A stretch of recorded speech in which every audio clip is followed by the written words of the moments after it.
Are you ready children? Ready madam.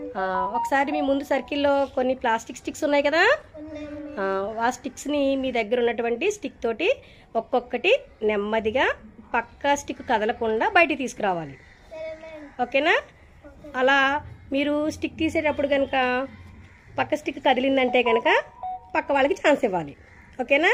ఇలా 5 minutesలో ఎవరైతే ఎక్కువ స్టిక్స్ సర్కిల్ నుంచి బయటికి తీసుకొస్తారో వాళ్ళు విన్ను. ఓకేనా? Okay madam. స్టార్ట్ చేద్దామా? దీపిక స్టార్ట్.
ఓకే స్టాప్ నాన్న. ఇప్పుడు ఎవరి దగ్గర ఎవరు ఎక్కువ గ్యాదర్ చేస్తారు చెప్పండి? దీపిక మేడం. చూపించండి మీ. Very good. Deepika is winner. Very good.